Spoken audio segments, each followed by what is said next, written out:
Hello, and welcome back to the Diogenes podcast. I'm your host, Christopher Willingham, and together we will chew our way through Wokistan in search of an honest man, or woman, or they, them. I'm just kidding. There's nothing honest about any of that. Today on the Diogenes podcast, we'll be discussing a story that has been much in the news. Today's essay is entitled, Don't Think You Have, Mate, The Racist Murder of Henry Nowak. I open with a quote. How wretchedly do false appearances distract men in certain diseases? With what astonishing variety of appearances are even healthy men sometimes deceived by evil spirits, who produce these delusions for the sake of perplexing the senses of their victims, if they cannot succeed in seducing them to their side. St. Augustine, The City of God. On December 3, 2025, 18-year-old university student Henry Nowak was walking home from a celebration on Belmont Road in Southampton, England. Singing to himself and yawning, Nowak encountered 23-year-old Vikram Digwa, a Sikh with special religious privileges allowing him to carry quote-unquote ceremonial weapons in public. Seeing the weapons, Digwa was questioned by Nowak about whether or not he was a bad man. Digwa answered that he was, and confirmed the claim, stealing Nowak's phone, then stabbing him in the chest with his 8-inch blade, and then inflicting 2 deep wounds to his legs and cuts to his face and abdomen. Nowak attempted to flee, while Digwa filmed him failing to clear a fence and collapsing to the ground. Digwa's brother called police, reporting that the two had been, quote, attacked racially by some white person, end quote. Vikram Digwa later claimed that he had been subjected to racial slurs, had his turban torn off, and was punched in the face, none of which were true. Their mother arrived soon after the incident to spirit away the ceremonial dagger in an apparent multicultural riff on hide and seek. Get it? Henry Nowak did, and Vikram Digwa filmed the dying man for several minutes while waiting for the police to arrive. Henry Nowak was described as, quote, a much-loved, kind, hard-working, and ambitious young man devoted to his family and with a bright future, end quote. And Henry Nowak was denied 3 times by police who came to arrest him for a crime he did not commit.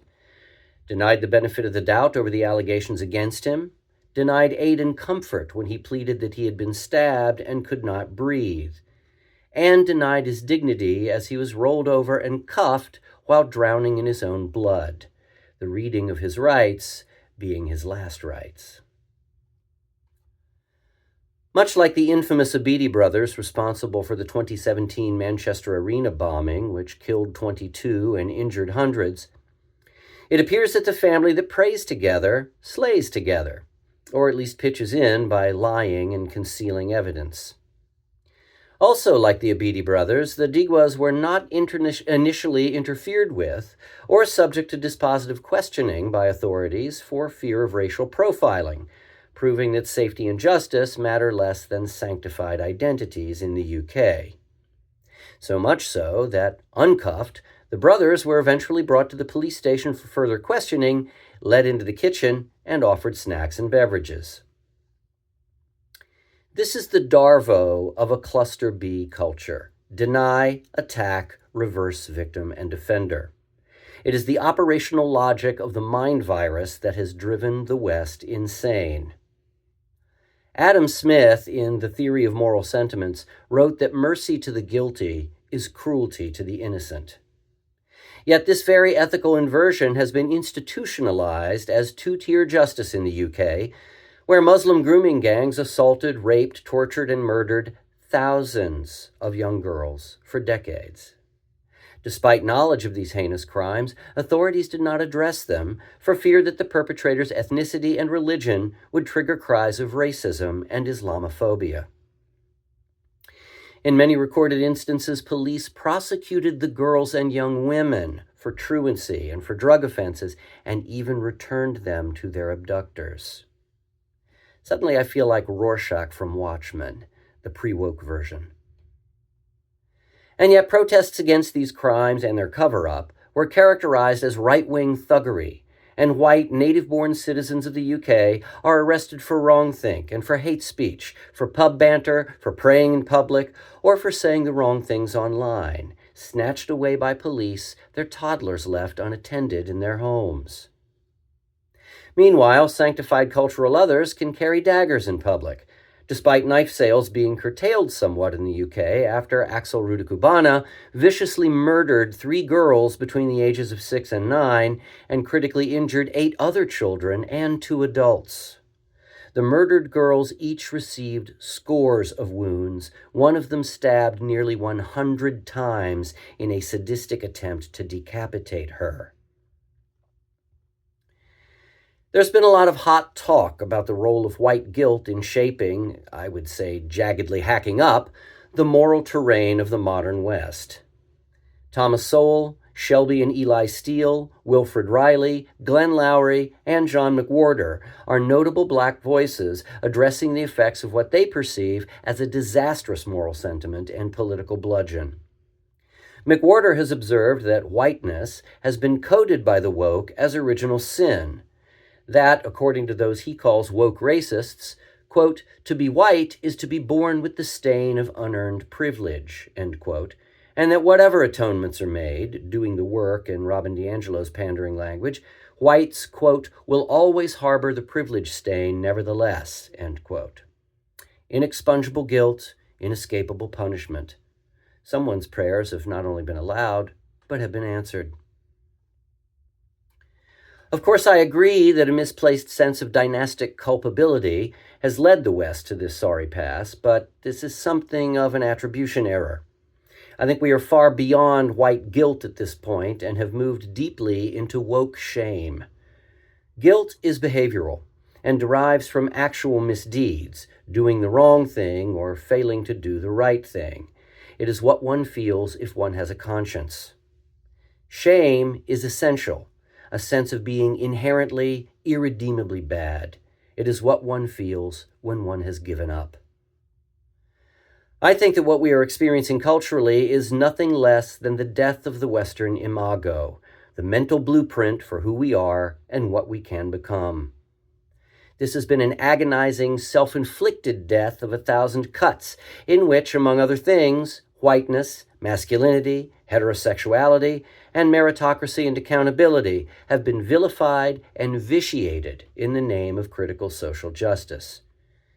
These successive and ongoing leftist paroxysms are undertaken in the name of radical egalitarianism, but equal access to a pile of rubble is the most likely outcome. One terrible and recurring result of systemic shame, as we keep seeing, is what I call the bigotry of the gaps. When in doubt or perceiving disparity, cry oppression. And all cries must be accepted at face value, even when obviously worthless. And when conflict arises between groups, deference must always be to the minority and the cultural outsider. This cannot be overemphasized. Leftist race and identity obsession is the driver of these scenarios. Leftist race and identity obsession stymies their prevention and delays or negates the right response, hence the inhumane abandonment of Henry Nowak at the moment of his death. Hence the memory holding of Tony Timpa, a mentally ill man who called police on himself and was killed in a manner identical to the celebrated martyr and recidivist criminal drug addict George Floyd. Hence the defacing of murals honoring the memory of legal immigrant Irina Zarutska, slain in a horrifying knife attack by a stranger on a train as she was returning home from work. She too was ignored by those around her and died terrified.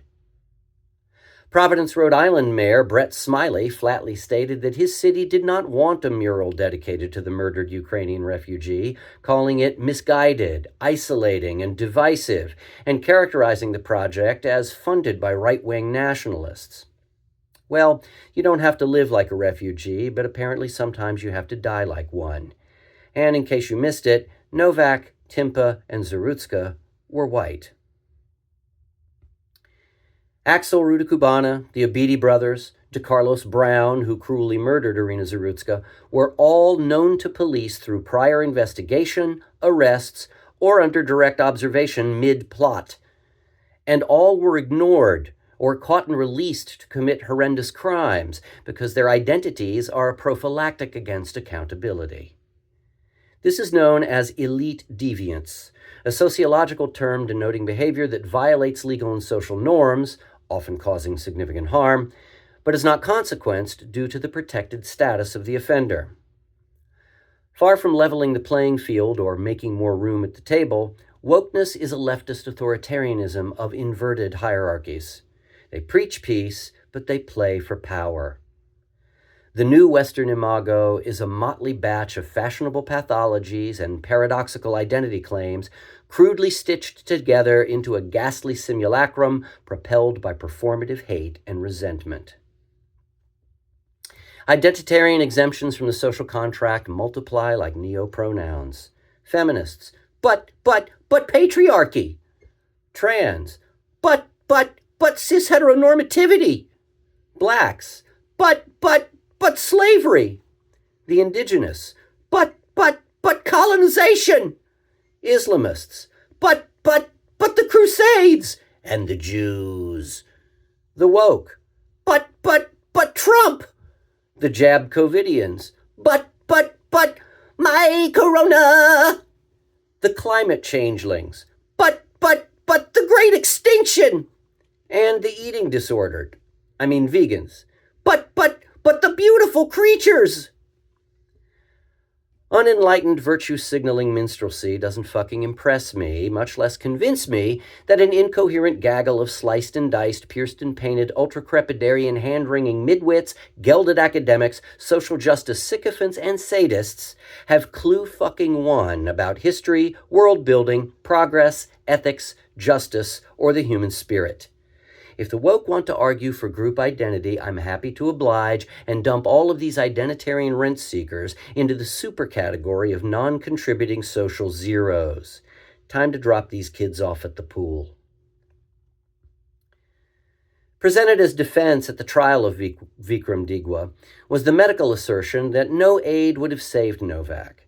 But this is not exculpatory. It is the policy for the police and first responders to attend to the injured and deliver potentially life-saving care, and this was withheld. Think of what is really being said here. The police did nothing wrong because they could do nothing right. It wouldn't have made a difference, so why bother? This is, quite literally, the soft bigotry of low expectations, the removal of a standard for socially acceptable behavior, for professionalism, for excellence, for human decency. A get-out-of-morality-free card. It's an advertisement for the bystander effect. Again, I feel like Rorschach from Watchmen. And it is precisely this argument that is used to coddle, excuse, and exploit the strategic victimhood of minorities and outsiders who are effectively paid not to try because they have been told for generations that they cannot succeed, that they will be oppressed anyway, and that they owe the world nothing and are entitled to everything. The tragic indifference to the unjust suffering and death of Henry Nowak is due to the ideologically motivated assumptions of police trained to remove white citizens to the margins of their concern. The National Police Chiefs Council for England and Wales states, quote, "Our commitment to racial equity means producing equality of policing outcomes for people from different groups by responding to individuals and communities according to their specific needs, circumstances, and experiences, with the understanding that these will be racialized with the aim of reducing harm," end quote. This is the explicitly stated goal of all DEI and CRT training, outcome ahead of opportunity, and personal characteristics ahead of a legal constitutional principle of fair and equal treatment. This is institutionalized bigotry, and the twisted effects are seen again and again throughout the Anglosphere. BLM violence and property damage during a pandemic lockdown were excused in the name of racial justice. Shoplifting by black gangs was essentially decriminalized in many blue cities in the U.S., and now we have an epidemic of dine and dash crimes committed primarily by blacks. Leftist judges and magistrates release recidivist felons, again overwhelmingly non-white, out on the streets to commit violent assaults and murders. and millions of illegal and unassimilable aliens from incompatible cultures are given unearned resources and the rights of citizens without the responsibilities of acculturation, leading to rampant fraud, waste, and human horror throughout the Western world. Oikophobia and anti-white bias are the obvious factors in these escalating social failures. One would have to be walking around with one's eyelids stitched shut not to see this for what it is.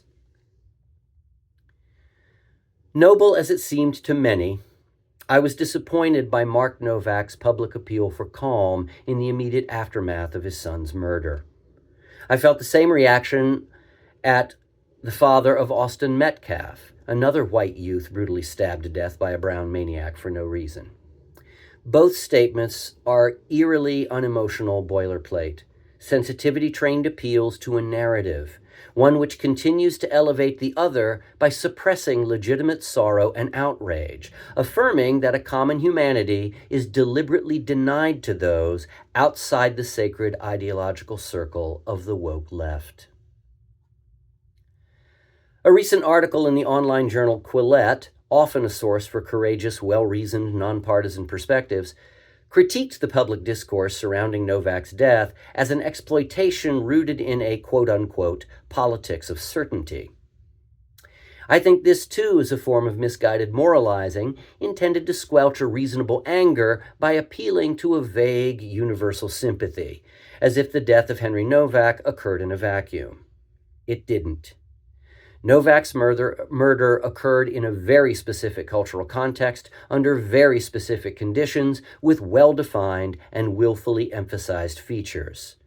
Race was foregrounded immediately by the murderer, shades of Jussie Smollett, and his fraternal accomplice, then kept in focus by police. Weapons not available to indigenous white Brits were on full display. An attack of a piece with others by immigrants of Middle Eastern and South Asian descent against whites led to another fatal outcome. And all of this took place amidst an ongoing and unresolved cultural crisis that has immiserated the entire Western world. There is no reasonable, responsible way not to talk about this senseless tragedy in political terms, pursuant to real and immediate solutions. The indigenous populations of the West and their diaspora are being deprived of life and liberty, resources, and recourse. Enough is enough. These murders are not anomalies, the dastardly acts of random scumbags.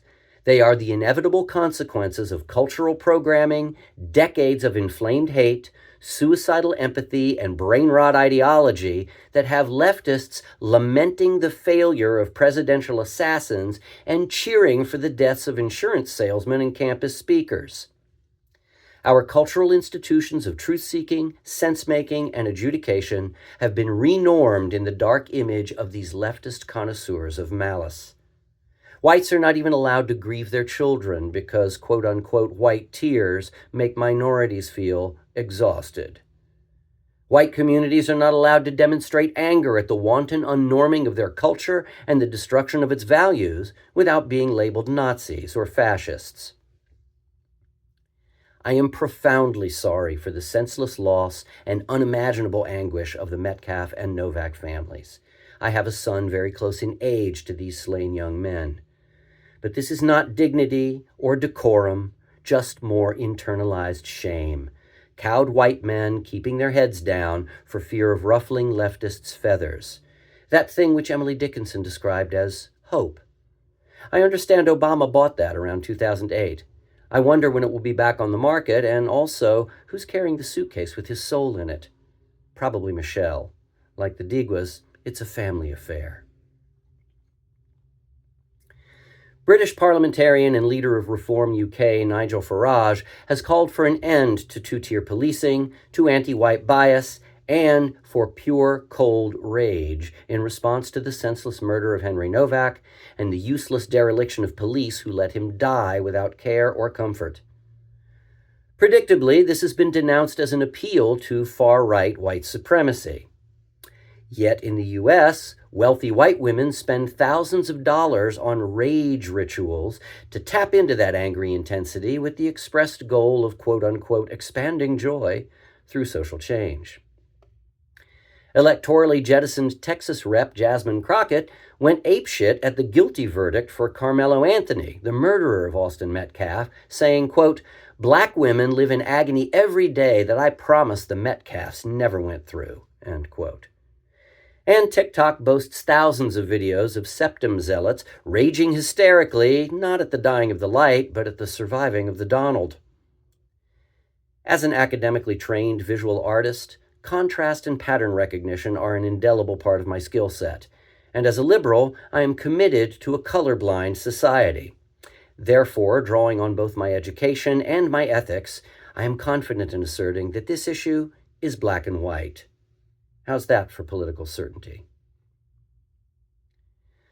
Concerns over the persecution of the Sikh community in the UK have naturally arisen around the unprovoked murder of Henry Nowak by Vikram Digwa. This is understandable.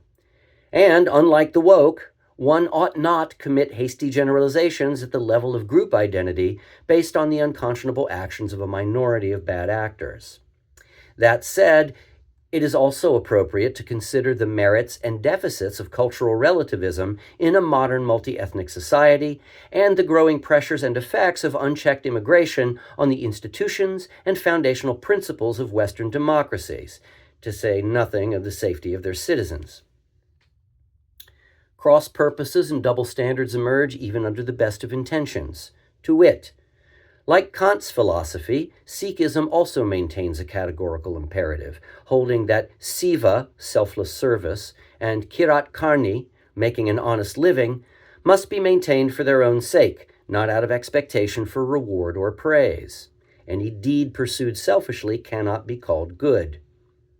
Sikhism also holds to a conception of universal human dignity, much like Kant's admonition that individuals should never be used as mere means to an end, but always as ends in themselves. Finally, both Kant and the Sikhs believed that moral laws apply equally to all as protections and as boundaries on right action. Sikhism in particular emphasizes universal human brotherhood above and beyond all identitarian attributes. But, Vikram Digwa, quote, was attacked racially by some white person, end quote, or so claimed his brother, lying to the police while the remorseless murderer filmed the dying man. Nowak's death was clearly an end in itself, since no one around him gave a shit about the real victim and his senseless suffering. Doesn't this just make you seek? Again, Digwa is not vile because of his religion or his ethnicity. However, because his community has been elevated by social justice progressive stacking, moved to the head of the class, so to speak, along with other non-white, non-Western minorities and the plethora of homemade identitarian misfits that submissively trot after them, Digwa's community benefits from unearned privileges and exemptions which not only violate the principles of the Western societies that have taken them in, but the tenets of their own faith. Mix in the combustible rhetoric of woke ideology, the oppressor-oppressed narrative, the false equivalence of so-called indigenous ways of knowing with Western science and epistemology, and the inculcation of white shame, and we have the Molotov cocktail that is burning down the house of the West. Saying that racism started it, religion excuses it, and that whites are asking for it, which, with the woke, they are, provides further evidence that the left has not come to terms with the cultural cost of their own internalized shame, projected hate, and fetish for self-mortification. Sorry, don't think you have, mate. I close with a quote. It seems to be more incredible that bodies endure in everlasting torments than that they continue to exist without any pain in everlasting felicity. St. Augustine, The City of God. A postscript. On June 8, 2026, 30-year-old Sudanese migrant Hadi Alodid attempted to decapitate a man in an unprovoked attack on a street in North Belfast, Ireland. The victim, 44-year-old Stephen Ogilvy, is hearing impaired and learning disabled, and was pinned to the ground by Alodid and repeatedly slashed and stabbed in the face, neck, and back, losing his left eye and possibly sight in his right. He was placed in a medically induced coma and faces an uncertain recovery. Alodid was granted asylum in 2023 on the grounds that he faced quote-unquote security concerns in his native Sudan. Because of this, his claim was fast-tracked via a streamlined questionnaire rather than a face-to-face interview. Lucky for the interviewer, one supposes. Even as an agnostic, it pains me to contradict a saint. It seems to be more and more commonplace that bodies endure in everlasting torment, even in their own homes after welcoming in the world. Don't let the woke cut off our light. Remember, if you enjoy the content here on the Diogenes podcast, please like and subscribe and tell your friends to join the pack. Also, share your thoughts in the comments section, but do so respectfully. We believe in free speech here at the Diogenes podcast, but slurs are not arguments, and trolling is not a meaningful contribution to discourse. Besides, that's my fucking job. I'm Chris. Thanks for joining me.